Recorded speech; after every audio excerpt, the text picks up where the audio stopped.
Γεια σας παιδιά, iPad εδώ και σήμερα είναι το πρώτο επεισόδιο της σειράς Redstone που είχα πει στο προηγούμενο επεισόδιο. Λοιπόν, αρχίζουμε. Σήμερα πριν αρχίσω το επεισόδιο θέλω να σας πω ότι κάτω στο description, εκτός από τα παιχνίδια που θα βάλω, γιατί συνεχίζεται η ψηφοφορία για τα παιχνίδια, επειδή δεν είχαμε πολλούς ψήφους, έναν μόνο είχαμε, δυστυχώς. Περιμένετε, μισό. Ναι, συγγνώμη αυτό.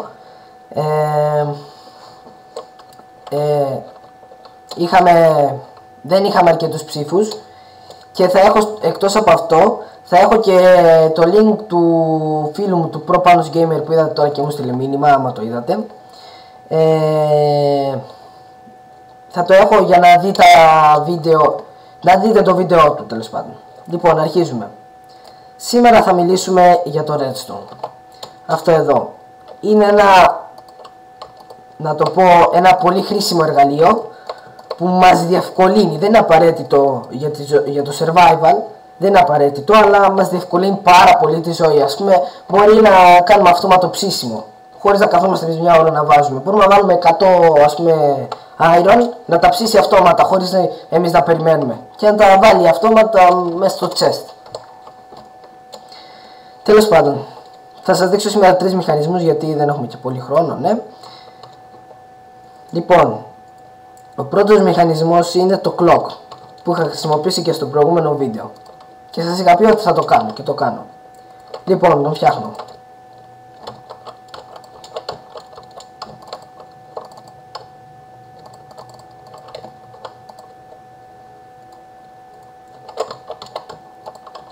Λοιπόν, όπως σας είπα και στο προηγούμενο βίντεο, πρέπει αυτό εδώ, για να ενεργοποιηθεί αυτός ο μηχανισμός, πρέπει να τοποθετήσετε και να σπάσετε πολύ γρήγορα τον μπλοκ.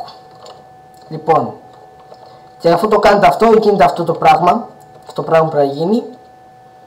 Και έτσι, στην ουσία ενεργοποιείται και απενεργοποιείται πάρα πολύ γρήγορα το redstone, και γι' αυτό γίνεται όλο αυτό. Το χρησιμοποιούμε αυτό το clock για να κάνουμε πράγματα στο Minecraft που θέλουμε να τα κάνουμε γρήγορα. Πώς χρησιμεύει αυτό, θα δείτε στα επόμενα βίντεο. Λοιπόν, άμα θέλετε να το κάνετε αυτό εδώ, υπάρχουν και άλλες παραλλαγές και θα σας δείξω. Υπάρχει άλλη μια παραλλαγή που ξέρω. Και αυτό εδώ είναι το πιο αργό αυτής της παραλλαγής. Να το. Υπάρχουν και άλλες παραλλαγές που το κάνουν πιο αργά. Οι άλλες παραλλαγές το κάνουν πιο αργά. Λοιπόν, έτσι. Μπορείτε να βάλετε όσα redstone repeater θέλετε.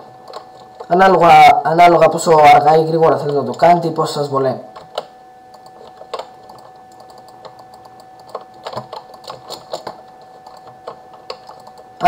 Και το redstone, ιδίως το redstone είναι γενικά πολύτιμο εργαλείο και είναι κάποιες φορές δύσκολο να βρεθεί, οπότε μην το υποτιμήσετε ποτέ. Το λέω για εσάς τους αρχάριους, μην το υποτιμάτε το redstone. Γιατί εγώ ως αρχάριος τις πρώτες φορές που έπαιζα Minecraft το υποτιμούσα πάρα πολύ. Εδώ πέρα τώρα έχει και ένα θετικό αυτό εδώ. Εκτός από ότι το κάνει αργά, δεν χρειάζεται και πολύ γρήγορα να τοποθετήσετε και να το σπάσετε, αλλά καλύτερα να το κάνετε για να μην έχουμε προβλήματα. Να, ότι βλέπετε το κάνει πιο αργά από το άλλο. Και άμα τα βάλω έτσι, το κάνει ακόμη πιο αργά. Αυτός ο μηχανισμός το κάνει πιο αργά, τέλος πάντων. Λοιπόν, θα σας δείξω τώρα ένα δεύτερο μηχανισμό, που όπως και το clock είναι και αυτός πολύ γνωστός, με τα redstone torch. Τον φτιάχνω τώρα.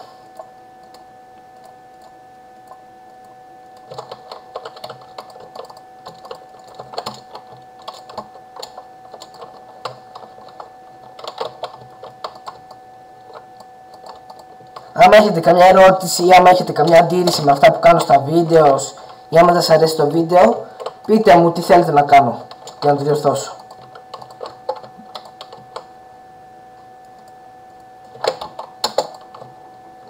Λοιπόν, κοιτάξτε τη λάμπα.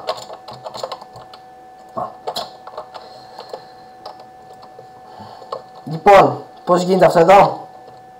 όταν να σας το πω απλά, όταν είναι απενεργοποιημένο αυτό εδώ το redstone είναι, όταν είναι απενεργοποιημένο αυτό εδώ το redstone είναι ενεργοποιημένο αυτό το torch, και όταν είναι ενεργοποιημένο αυτό το torch είναι απενεργοποιημένη αυτή εδώ η πλευρά.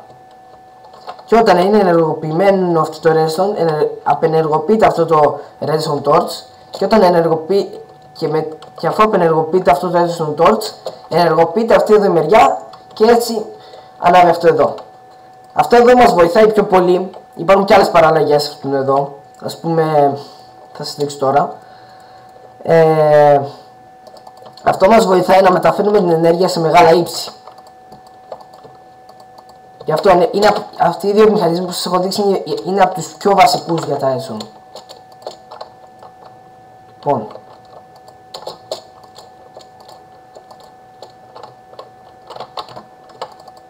και πάντα εκεί πέρα που θέλετε να ενεργοποιήσετε θα έχετε τον απενεργοποιημένο, το απενεργοποιημένο torch, όχι το ενεργοποιημένο.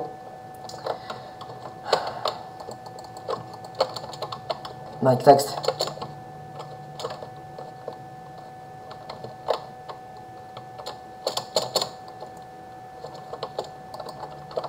Τι κάνω. Κοιτάξτε τη λάμπα. Το κακό με αυτό το μηχανισμό βέβαια, και αυτή είναι η διαφορά αυτού του μηχανισμού. Ας πούμε, άμα δεν είχατε αυτά εδώ, θα το κάνατε έτσι.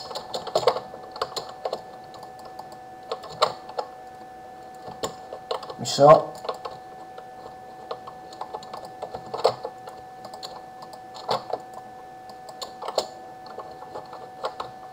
Τέλος πάντων, κάπως έτσι, και θα το κάνετε γυριστό και θα ανέβαινε έτσι το redstone. Ενώ κοιτάξτε τώρα πόσο πιο απλά το κάνουμε, αλλά δυστυχώς αυτός ο μηχανισμός είναι αργός, δηλαδή αργεί λίγο να γίνει.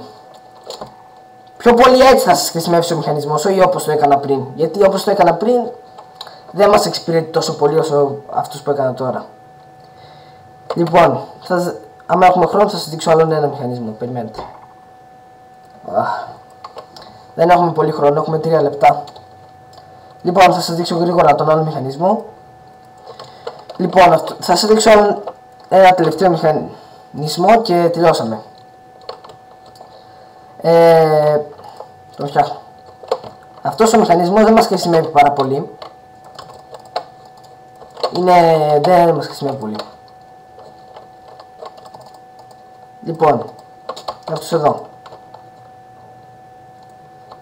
Πώς γίνεται αυτό? Όταν ενεργοποιούμε αυτό εδώ, όταν ενεργοποιούμε αυτήν εδώ την πτέρυγα, πηγαίνει τον μπλοκ εδώ πέρα και μεταφέρει την ενέργεια του redstone torch που είχε από κάτω, τη μεταφέρει σε αυτά εδώ τα redstone και έτσι ενεργοποιείται αυτό εδώ. Αυτός ο μηχανισμός δεν μας πολύ χρησιμεύει. Δεν ξέρω βασικά που χρησιμεύει γιατί δεν το χρησιμοποιώ, αλλά που και που θα μας χρησιμεύει. Περιμένετε. 8 λεπτά. Ναι, περιμένετε. Λοιπόν, και εδώ πέρα τελειώνει το βίντεο. Κάντε like, κάντε subscribe και μην ξεχάσετε να πείτε ποιο παιχνίδι θέλετε να παίξω. Γεια σας!